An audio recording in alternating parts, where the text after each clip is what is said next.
ئەم کاتتان باش. دوای ئەوەی پارلەمانی عێراق پرۆژە یاسای زیادکردنی موچەی هێزەکانی ناوخۆی پەسەند کرد، لە ئێستادا مشتومڕ و بڵین تاوانبارکردنی یەکترێکی زۆر لە نێوان فراکسیۆنی کوردستانی و فراکسیۆنی گۆڕان بەدی دەکرێت. هاوکات باس لەوە دەکرێت کە حکوومەتی عێراق ئامادە نییە ئەو بڕەپارەیە بۆ هێزەکانی ناوخۆی هەرێم سەرف بکات. بۆ قسەکردن لەسەر ئەم تەوەرانە و ڕوونکردنەوەی ئەو دەنگۆیانە لە شاری هەولێرەوە میوانداری شوان محەممەد پارلەمانتاری عێراق لەسەر هاوپەیمانی کوردستان داوت کردەوە. کاک شوان ئەم کاتت باش و بەخێر بیت. ئەو کاتت باش بەڕێز. بەڕێزی کاک شوان گەر بکرێت باسێکی ئەو زیادکردنەمان بۆ بکەیت و بۆ بینەرانی ڕوون بکەیتەوە. ئێوارەتان باش. سەرەتا بە حەقەت پێم خۆشە ئاماژە بەوە بکەم ئەو بابەتی زیادکردنی موچە خەریکەوای لێ هات قسە لەسەرکردنی گەیشتە حاڵەتی ناخۆش. بەڕێز پرۆژە یاسای خزمەت و خانەنشینی هێزەکانی ناوخۆی عێراق دەمێکە ئێمە لە لەژنەی ئاسایی شوبەرگری ئەنجومەنی نوێنەرەی عێراق بەوە خەریکین کە بتوانین ئەو پرۆژە یاسایە پەسەند بکەین. دواتر ئەوە بوو لە 4/7 بە تێکڕایی ئەندامانی پەرلەمان برگە دەنگدان لەسەر ئەو مادانە کرا کە ئەو پرۆژە یاسای لە 9 مادە لە خۆ دەگرێت. بە حقیقت گرفتەکە هەندێک گرفتی باشی هێزەکانی ناوخۆی عێراق چارەسەر کردووە، دواتریش هەوڵی داوا کە سولەمی ڕاتبی هێزەکانی ناوخۆی عێراق هاوسەنگ کاتن لەگەڵ موچەی هێزەکانی سوپای عێراقی. بۆ ئەمە بەستا ئەو پرۆژە یاسایە ئامادەکرا زیاتر تەرکیزە سەر بابەتە مالیەکە کرا ئەگەر ناگەڵی فەقراتی تێدا هەن. بەڕێز سەرەتا زیادکردنی موچەکە لەسەر ئەساسی موسی بنەرەتی دەبی. دواتر موچەکە هەر بۆ زیاتر زانیاری لە 445,000 دیناری 455,000 پۆلیسی ئاسایی دەست پێ دەکاتن تاوەکو دەگاتە 1,75,000 بە پلەیلیوە. بەڕێز هەر ئەم بابەتە هەوڵی لەو پرۆژە یاسایەدا هاتووە کە دەرماڵەی ئەو هەر دەرماڵەیەک فەرمانبەرانی عێراق بگرێتەوە ئەوەی ڕاستەخۆش هێزەکانی ناوخۆ دەگرێتەوە وەکو دەرماڵی ژن و منداڵ و بڕوانامە. هەروە لەو پرۆژەدا هاتووە دەرفەتی ڕەخساندووە بۆ ئەفسەرانی بە پلەیلیوە تەرقیە بکەن بۆ پلەی فەریق وەکو سوپای عێراقی. هەروەها ئێمە لە ژنەی ئاسایی شوبەرگری هەوڵماندا بە هاوکاری حکوومەتی عێراق بە تایبەتی وەزارەتی مالیە جێگای خۆشتی سوپاسی وەچیری وەزیری مالیە کاک فازل نەبی بکەین بە حقیقت زۆر هاوکارمان بوو ڕۆژی بەر لە دەنگدان لە 7 سێدا کە کۆبوونیش تایبەتمان لەگەڵا کرد بۆ ئەوەی بتوانین بە ئەسەری ڕەزعی ئەو موچەی کە زیاد دەکرێت لە یەکی 2011ەوە حسابی بۆ بکرێتن. ئەوە بڕێکی پارەی زۆر دەوێت ڕەنگە تەکلیفی 2 ملیارد دلار زیاتر بکە. بۆ ئەمە بەستا ڕێگا چارەیە بۆ دۆزینەوە کە ئەو پارەیە بە ماوەی 6 مانگدا بۆیان قەرەبوو دەکرێتەوە، ینی ئەو ماگانێک کە بەسەر چوونە. بەڕێز بەتحاڵیبوونێک هەیە لەو بابەتە ئەوەش لەوەدایە زیادکردنی موچەی بنەرەتی سەر تا سەری هێزەکانی ناوخۆی عێراق دەگرێتەوە بە کوردستانیشەوە، چونکە لای هەموو خەڵک ئاشکرەیە میزانی عێراق موازنەی عێراق لە ساڵی 2010 پەسەند کراوە. ئێمە ڕێژەی 170 کوردستانمان دەستکەوتووە. هەر برەپارێک کە دەستمان بکەوێتن ئەو چ لە موازنەی تەکمیلی بی چ لە موازنەی تەواوی بی یان لەو پارە زیادەی بی کە لە داها دەست دەکەوێت لەوێن دەریشەوە ئێمە 170مان دەست دەکەوێتن، چونکە ئەو ژمارەی ئەو ڕقەمەی کە دانرا بۆ ڕەنگە ئێستاکە لە بیرم نەبێ بەداهاتی عێراق حساب کرا ینی تەصدیقمان لەسەر موازنە کرد ڕێژەی 170مان بەرکەوت. ئەوەی داش دێتن کە تەکمیلی موازنە دەکا لەوێن دەریشەوە 170مان دەبێ. بەواتە زیادکردنی موچەکە هەرێمی کوردستانیش دەکرێتەوە بەپێی ئەو 170 کە لە موازنە زیاتەکە تەکمیلەکە بۆمان دێتر. لێرە بەتحاڵیبوونێک هەبوو لە مابینی ئێمە و هەندێ برادراندا برادرانی لستی گۆڕان لە سەروبەندی بە کۆتاهاتنی پرۆژە یاسایەکە کە 7 سەیە بە ئامادەبوونی وەچیلی وەزیری مالیە و نوێنەری وەزارەتی داخلی و بەڕێوبەری گشتی موازنەی عێراقی لەوێن دەردا ئەو بەڕێزانە ئاگدار نەبوون. من هەوڵمدا لەگەر هەواڵەکەی خۆم لە لستی گۆڕان تەفاهمی لەگە بکەم بڵێن کاکە ئێمە قسەمان لەگەڵ برادرانە کردووە پێمان وتون ئایا ئەو پارەی شملی کوردستانەکە یانەنا؟ وتیان بەڵێ. وتمان چۆن؟ وتی هەر پارەیەکی زیاد کە دێتە سەر موازنە ئێمە لەوێن دریشەوە حەقی کوردستان دەبێت تێدا دیاری بکرێ، ینی ئۆتۆماتیکیان ئەو پارات شملی کوردستانیش دەکاتن. ینی لێرکوانەدا ئەوە بوو. بەڕێز ئەگەر ئیزافە بفەرمووی. بەڵێ کاک شوان جێگیری بڵین سەرۆکی لیژنەی ئاسایش و بەرگری لە پارلەمانی عێراق دەڵێت کە بڵێن پارلەمانتارانی فراکسیۆنی گۆڕان هەوڵێکی زۆریان داوە بۆ ئەوەی موچەی هێزەکانی ئاسایش و پۆلیسی کوردستان هاوشێوە و هاوتای بڵێن بەغدا بکرێتەوە عێراق بکرێتەوە بەڵام هەریەک لە بڵێن هاوپەیمانی کوردستان و لیستی عێراقیە و هاوپەیمانی نیشتیمانی ڕێگر بوون ئەمە قسەی فراکسیۆنی گۆڕان نییە بڵێ بەڕێز من لەگەر بەڕێز ئەسکەندەر وتوت کە جێگری سەرۆکی لژنەی ئاسایش و بەگری لەو دقیقە ئێمە قسەماکرد من و برای بەڕێزم کاک سەردار لە لیستی گۆڕاندا لە تەیەک دانیژم و تەفاهمی ئەو بابەتەمان دەکرد ئەسکەندەر وتوت باسی کرد وتی بە قسە من و ئەو سێمان بێکەوە بوون وتی کوتلە سیاسیەکان لەسەر ئەواتن کاکە تۆ باسی قسە دەکەی من دیکۆمێتم لەدەستم ئەو دیکۆمێنتە دەڵێتن مقتەرەحەکەی گۆڕان بەو شێوەی خوارەوەیە ئەگەر بە عەرەبەکە ئیزن بفەرمووی دل تسري هذا الأحكام على قانون الأمن الداخلي في أقليم كردستان على أن تصرف رواتبهم ومستحقاتهم في ميزانية الأقليم إما ليرد إشكالك وبتحالبونك ليريا أوان درن أو باريك زيادة كريد دبي لميزانية هرمي كردستاني بي بلي هرمي كردستان آمادية موتك زياد كاتن بلام هورو تقلاكي إما لو دابو أو برا باريك زيادة كريتن لميزانية تكميلي كباريك ديتن نقلوا ميزانية كبو عراق دان روا لوين ريشو دبي سطح حفظي خلشي كردستاني تدادي عريب كريتن إما أوا بدو من برأي شخصي خوم أو رأي شخصي خوم أنا ائتلافي فراكسيون كردستاني كان بدو زور ليش الدموع يان بتحالبوني برادراني قرانا لبابتك كلوين درنبونا يان أو تهاولك أبو فشار سر حكومة هرمي كردستان بو أوي هەوڵ تەنگێژێ شیمالی لە ناوچەکەدا بەڵێ کاکشوان بەڵام بەڕێز ببوورە کاکشوان بڵێ ئێوە دەڵێن کە ئێوە هەمیشە لە هەوڵی بەردەوام بوون کە ئەو پارەیە ئەو بڕەپارەیە ئەو زیادەیە لەلایەن حکوومەتی ناوەندەوە سەرف بکرێت نەک بڵین حکوومەتی هەرێمەوە و دەشڵێن کە هەندێک لایەن ویستویانە ئەمە بخەنە سەر هەرێمی کوردستان ئەمەش دەرێت لە پرۆژەکان و بودجەی هەرێم دەدات بەڵام حاکم شێخ لەتیف لە بڵین فراکسیۆنی گۆڕان ڕەتی دەکاتەوە بە هەموو شێوەیە کە ئەوان وتبێتیان کە ئەو بڕەپارەیە لەلایەن حکوومەتی هەرێمەوە سەرف بکرێت دەڵێت ئێمە تەنها وتومانە بڵێن موچەی هێزەکانی ناوخۆی هەرێمی کوردستان هاوتای عێراق بکرێتەوە ئێمە بەس هێندەمان وتۆی تێشەمان لەگەڵەوەی نەبووە کێسەفی دەکات بەڵێ بەڕێز ئەمن ئێستاکە ئەگەر کامێرەکە سەیتەرە لەسەر کاتن ئەو دیکۆمێتەی لە دەست مندایە ئەوە مقتەرەحی برادرانی گۆڕانە برادرانی گۆڕەکە دوو خاڵە مساومەیان لەسەر خاڵێک کردووە نامەوێ خاڵەکەی تر ئیسارە بکەم لە پرۆژە یاسایەکەدا نەهاتووە لە 89 مادەکە نەهاتووە دوا بە دوایی کە پرۆژە یاساکە ڕۆژی دەنگدان هاتە ناو پەرلەمان ئەو ملحەقەیان پێکرد مفاوەزاتیان پێکرد لەگەر خاڵێکدا من نامەوێ ئیساری ئەو بابەتە بکەم ئەوە مقتەرەحی ئەوانە کە لە ناو پەرلەماندا بەشیان کرد بەس لە پرۆژە یاساکەدا نەبوو کاکشوان بۆ ناتانەوێت ئیسارەی ئەو بابەتە بکەن بەڕێز ئەوەی باسمان دەکرد بەرنامەکە ئێمە تایبەتە بە هێزەکانی ناوەخۆنەك بە هەندێک بابەتی تر ڕەنگە لە بەرنامەیەشتردا گە دەرفەتبی دەینە سەر ئەو بابەتە شار بۆ زانیاری پەیوەستە بەوەوە هەندێک لە برادران کە دەیانویست فیکری ئیسلام گەرایی لەسەر عێراقدا بزورك لزورنا بسبينن دلين يمنع إصدار أي تعليمات أوامر تجبر أفراد القوى الأمن الداخلي على أفعال تتعارض مع أحكام شريعة الإسلامية ئێمە لەگەر ئەوە داین دینی ئیسلام دینێکی سەرەکی بەس ناکرێت لە هەندێک تعلیماتە تێدابی برادرانی گۆڕان ئەو خاڵیان لەگەر خاڵەکەی تر مفاوەزات پێکرد بە دوو خاڵ هاتنە ناو کۆبوونەوە بەڵام خۆشبەختانە خاڵ یەکەم تعدیلی سەرکرا بە زۆرترین دەنگ ئەوەی تریش بە دەنگدان پەسەند نەکرا کاکشوان زیادکردنەکە بە دەقی یاسا هەرێمی کوردستان دەگرێتەوە بەڵێ سەرجەم هێزەکانی ناوخۆی عێراق دەگرێتەوە بەڕێز پێم خۆشە خاڵێکێ بۆ ڕوونکەمەوە بەڵێ پۆلیسی هەرێمی کوردستان سەر بە وەزارەی داخلی عێراقی نییە بەڵام مەوزوعی پارە سەر بە بودجەیە یعنی بودجەی عێراقە بودجەی عێراق بودجەی سەر یان دەتوانین لە پۆستە لە بابەتە ئیتحادیەکاندانە سەر تا سەری عێراق دەکرێتەوە هەر شتێک لە داهات بێتن ئەوە ئیتحادیە شملی هەرێمی کوردستانیش دەکا نەک هەر بۆ ئەو بابەتە تەنها یەک خاڵ هەیە ڕەنگە ئەگەر حاڵەتی تەواڕی هەندێک جار هەیە پارە بۆ پۆلیس دێتن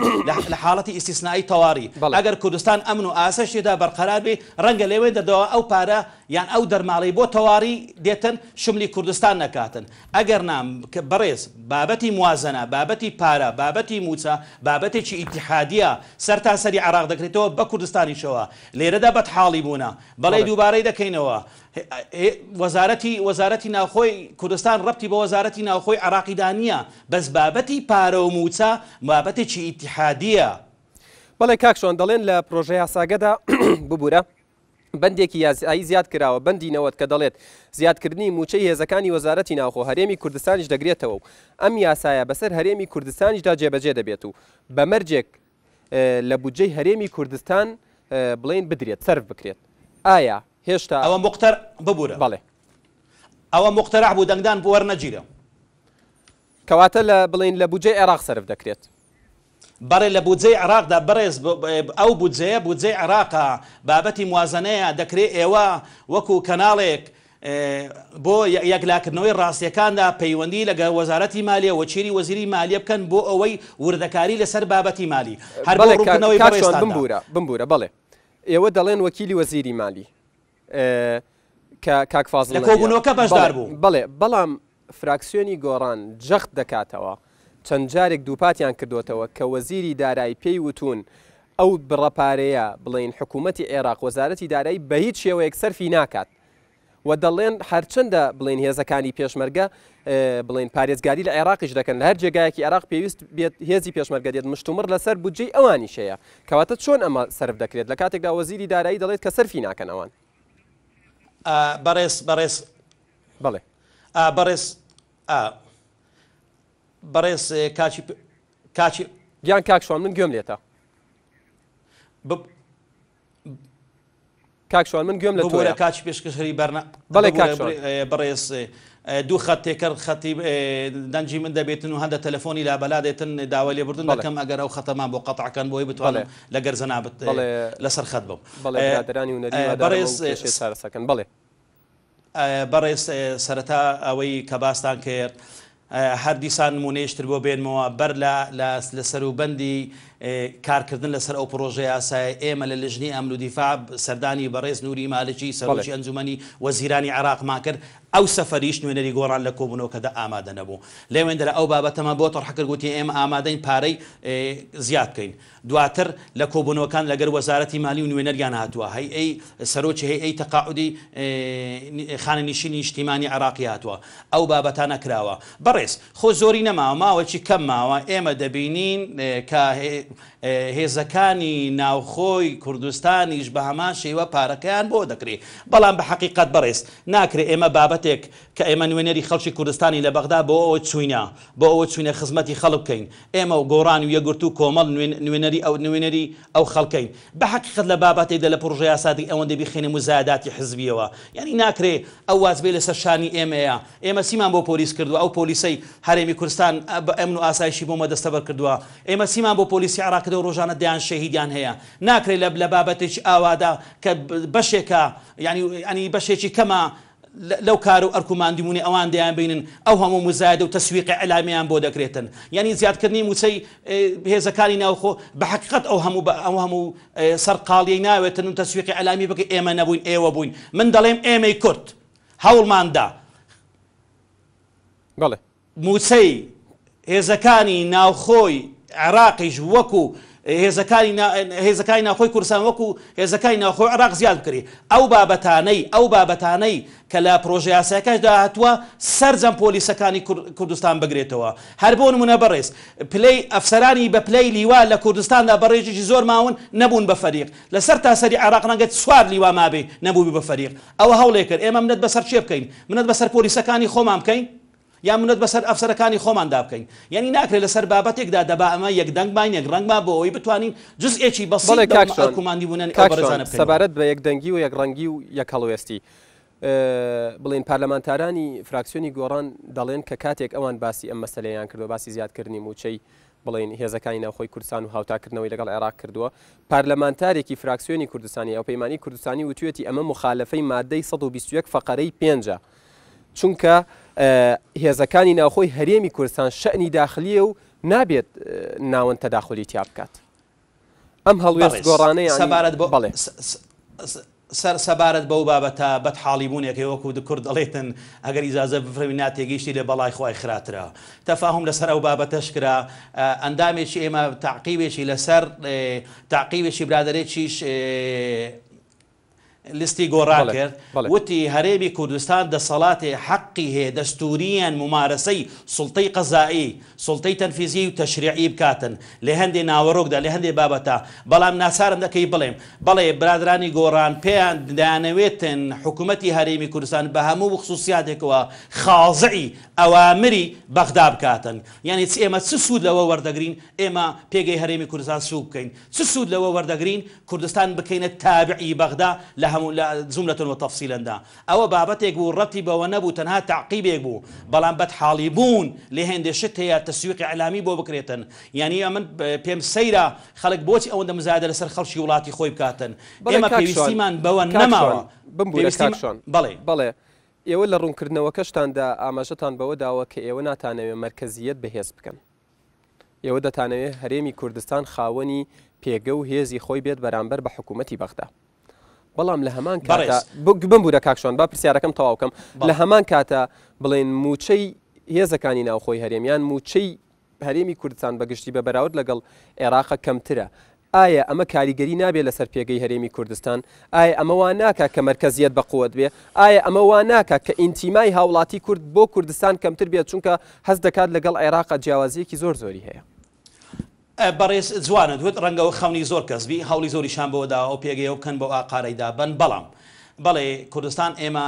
وەزیفەی ئەساسی ئێمە ئەوەیە پێگەی هەرێمی کوردستان بەقووەت بکەین چونکە ئێمە وەکو باس بکرد بە هەموو فراکسیۆنەکانەوە بە هەموو لیستەکانەوە نوێنەری خەڵکی کوردستانین ئەوە نما تۆ نوێنەری لیستەکەی خۆت حیزبەکەی خۆت بی ئێمە نوێنەری خەڵکین ئێمە ئێستاوان نوێکاکە نوێنەری خەڵکی بەسڕاشم من ئەندامی ئەنجومەنی نوێرانەی عراقم بەڵام بەو پێی تایبەتمەندی خۆمان هەیە ئەو شارەزەیە هەمانوەیە زێتە تەرکیز لەسەر ناوچەکانی خۆمان دەکەین یعنی تۆ ناکرێت لەسەر منداڵی هەتی و لەسەر بێوەژن لەسەر هەندێک مافی مرۆڤدا تۆ فەرق بە هاوڵاتێکی خەڵکی بەسرا و خەڵکی زاخۆ بکەی هەندێک بابەتی ئێمە نوێنەری خەڵکی عراقین و دواتریش نوێنەری خەڵکی کوردستانین بەڵام هەندێک بابەتەن بەڕێز دەستوریەن یەکلا کراوەتەوە ئێمە خصوصەتی خۆمان هەیە لە کوردستان پێگەری کوردستان بەهێسر دەکەین بەڵام هەندێک بابەتی تر هەن سیادین سەر بە حکوومەتی اتحادین وەکو داهاتی نەوت وەکو بابەتی سنوور وەکو بابەتی داهاتی سەرچاوە سروشتێکڕا میزانیە موازنە ئەوانە ئیتیحادین بەڵێ ئێمە لە هەوڵی ئەوەداین پێگەی هەرێمی کوردستان لە بەغدا بە قووەتر بکەین و هەر ئەوەش بە وەزیفی خۆمان دەزانین بەڵێ کاکشۆن بە قسەکردن لەسەر بڵین دەرماڵی مەترسیان با بڵین مخەسەساتی خەتوورە هەموو هێزەکانی هەرێ بڵین هێزەکانی ناوخۆی هەرێمی کوردستان دەگرێتەوە یان بەشێکی دەگرێتەوە بەشێکی تری ناگرێتەوە ما بەست خطورە تحدیدەن ئەگەر بەڕێز ئەوەی دەرماڵی مەترسی بۆ هێزەکانی عێراق دەوترێت کە بۆ هێزەکانی ناوخۆی عێراق بڵێن ئاسایش و پۆلیس سەرف دەکرێت چونکە ئەوان ژیانیان لە مەترسیە بەردەوام و ناجێگیری هەیە بەڕێز بەڕێزۆکو باسم کرد ئەو بابەتە ڕەنگە زۆر مادەی تێدای لە بەرنامەش جێگای هەموو نێوتەوەی خاڵ تاو تۆ بکەین تەنها ئەگەر شتێک هەیە باسیکەن هەندێک هەیە پۆلیسی سنوور هەیە ڕەنگە ئەوانە وەکو برێ ناوچەکانیان دوورە یاوەخو خطوڕیان هەیە یە هەندێک پۆلیسی تەواڕی هەن لە بەغدا ئێمە لە کوردستانە بە تەدەخلی سەریع ئێمە لەو بابەتانەمان نیە هەندێک شوێن هەن منتیقەی وەکو برێن ئەگەر منطقەی گەرمن دائما ئەحداسی تێدا هەن ڕەنگە خطوڕی تێدا هەیە کاتی خۆی ئەگەر بیرت دەبێت لە عێراقدا حالەتی تەواڕی ڕاگەیاندرا بە ئیستیسنا لە هەرێمی کوردستان کرا لەو حاڵەتە ئەو پارەیەک بۆ تەواڕی دێ بۆ خطوڕە دێتن ڕەنگە هەرێم نەگرێتەوە ڕەنگە ئەویش ڕێژەی یەکجار کەمە ئێمە چارەسەرکردنەکەمان لەسەر ئەو ئەساسەوە بەڕێز کە موچەکە زیاد کرە لەسەر موچەی بنەرەتی بێ بۆ ئەوەی ئەو برا پۆلیسانەی هێزی ناوخۆی کە تەقاعودیش بوونیان خانەنیش کراون شملی ئەوانیش بکاتن یان لە کاتی خانەنیشدا ئەوە موچەکەیان ئەوە زیاد بێتن چونکە ئەگەر ئێمە لەسەر خطوڕە و مخەسات بڕۆین کە لە کاتی خاننیشینیدا ڕێژەی موچەکان زۆردا دەبەزێ بۆیە ئێمە تەرکیزمان لەسەر زیادکردنی موچەی بنەرەتی کرد بەڵێ کەواتە بڵین زانیاری هەیە کە چەندین پارێزگای عێراقەیە بارودۆخیان بڵین وەکو هەرێمی کوردستانە لە ڕووی ئەمنیەت و ئاسایشەوە کەچی ئەو دەرماڵەیەش دەیانگرێتەوە بۆچی ئەوە کار ناکەن بۆی ئەم دەرماڵەیە هەرێمی کوردستانیش بکرێتەوە بەڕێز ئەو ناوچانە ڕەنگە محەدەد بن ڕەنگە سێ چار ناوچەهان لە کوردستاندا بە ناوچەی گەرم بەغدایە دیالەیە سەلاحەدینە دەوروبەری ئەو ناوچانن ڕەنگە بە دەرەجەیەک خطوڕیان لەسەر بێتن ئەوەش زیاتر بە حەقیقەت هەوڵێکی جدی بۆ ئەو بابەتە درراوە دەکرێت لە هەندێ بابەتدا لە هەندێک شوێنە تۆ سەیری فەرمانبەرام کە هەندێک فەرمانبەر لە نەخۆشخانەکان کە ئیشێ دەکەن ینی مەبەستمان لە مختبەرات کار دەکەن هەمان پلا هەمان شتێ لە ئەو خاوەنی هەمان بڕوانامەیە لە شوێنێکی تر کار دەکاتن خطوڕی ئەو شوێنەی بۆ سەرف ناکرێتن ڕەنگاوە لە ڕووی ئیداریەوە ڕەتی بە بابەتەکەی ئێمە نەبی و ئەگەر ڕازگوانش برێم ڕەنگە زیاتر شارەزەم لە سەر مابەتی ئیداری و مالی نەبێ. کاکشۆن دواپرسیارم گەر بە کورتی وەڵامم بیتەوە ئێوە تا ئەم لەحزەیە تا ئەم ساتە سوورن لەسەر ئەوەی کە بڵین ئەو پارەیە بۆ هەرێمی کوردستانیش کە لە یەکەوە تا ئێستا سرف دەکرێت بڕیارە لەسەری مانگەوە بۆیان سرف بکرێت بۆ هێزەکانی ناوخۆ لەلایەن حکوومەتی عێراقەوە دەدرێت گەربێت و نەدرا مووقیفی هەرێمی کوردستان چیە بێت؟ مووقیفی هەرێمی کوردستان وەکوێ لە لێدوانەکانی سەرۆکی حکوومەتی هەرێمی کوردستان و وەزارەتی ناوخۆ ڕەنگە لەو بابەتە ئێوە باش ئاگادار بن حکوومەت هەرێم ئامادەیە هەموو هاوکاریەک و میزانەی هێزەکانی ناوخۆ زیاد بکە بەڵام بەڕێز ئەوە ئەگەری تێدانە ئەگەر هەڵناگرێتن ئەوە بابەتێکی دەستوریە بابەتێکی سیادیە سەرجەم خەڵکی کوردستان دەگرێتەوە ئێمە ماتول داهاتی سەرچاوە سروشتەکان لە بەغداوە حسابی بۆ دەکرێت کۆنتڕۆل دەکرێت بە هەمان شێوە حکوومەتی مەرکەزی لە سەریەتی کە ئەو داهاتەی ئەو میزانی تەکمیلەی دەیداتە هێزەکانی ناوخۆ بەشی هەرێمی کوردستانیشی بە ڕێژەی ١٧٠ دیاری بکاتن بە ڕێژەی ١٧٠ و کاتە دەکەوێتە سەر هەرێمی کوردستان مەبەستت؟ بەڕێز دیسان وتمەوە بەت حاڵیبوون هەیە ئێمە بودجەکەمان تەواو بوو ڕێژەی کوردستان ١٧٠ وەنا؟ بەڵێ ئەو میزانەی کە زیاد دەکرێتن مەسەلەن بڕی دانی هەر مەبلەغێک تۆ دایدەنەی لەوێ شەو ١٧٠مان بۆ دێتن ینی مشکلەکە ئەلێرێ برادران لێ حاڵی نابن کە موازنەی تەکمیلی دێتن ئەو موازنەی کە هەیە دانراوە تەواو بووە ئەو پارەی ئێستا بۆ هێزەکانی ناوخۆی عێراقی زیاد دەکرێت لە میزانی ساڵی 2011 نییە لە میزانی تەکمیلیە داوا دەکەن ئەو پارە دابین بکرێتن جا چۆن دابینی دەکا لە میزانی کەواتە بمبورە کاکشۆن بمبورە ئەم بڕە پارەیە ئەو 2 ملیارد دلاری کە تۆ باس کرد لە بودجەی پەسەندکراوی عێراق جێگەی کراوەتەوە زۆر بە کورتی کاکەم جێگەی نەکراوەتەوە نەخێر کەواتە ئەمە خۆشی بۆ خۆی کێشەیەک بڵێ بەڵێ بەڕێز لێکوانە بۆیە وتم ئێمە قسەمان لەگە وەزارەتی مالیە کردووە و سەرۆکی ئەنجومەنی وەزیرانی عێراقمان بینیوە خۆی سێ دەرفەتەیە سێ حاڵەتە بۆ ئێمە دەماتوانی ئەو پارە دەست بکەن یەکەمیان یان ئەو بڕە پارەی کە لە نەوت زیادی کردووە لە داهاتی نەوت خۆ دەزانی هزار نەوت زۆر دەفرۆشێ یان سعرەکەی هەڵدەستێ پارەیەک زیاد دەست دەکەوێ یان لە میزانی تەواوی لە عێراق بودجەیەک هەیە تەرخان کراوە بۆ کارەساتەکە بۆ لافاوەکە بۆ شتێکی نەخوازراوێکە سێمی شەیە حەقی میزانی تەکمیلیمان هەیە لە هەر بابەتێک لەو بابەتە کە پارە بێتە سەر حاڵەتێکی ئیتیحادی ئەوە ڕێژەی ١٧٠ بەر کوردستانیش دەکەوێت ئێمە ١٧٠ بەڵێ کاکشۆن ببوورەمەوەی بەرنامەکەم تەواو بوو شوان محەممەد پارلەمانتاری عێراق لەسەر هاوپەیمانی کورسانی سوپاس بۆ ئامادەبوونت لە ستۆدیۆی نارتی لە شاری هەولێر بینەرانی ئازیز تاوتوی ئەم ڕۆژمان کۆتایی هات شاد و بەختەوەربن.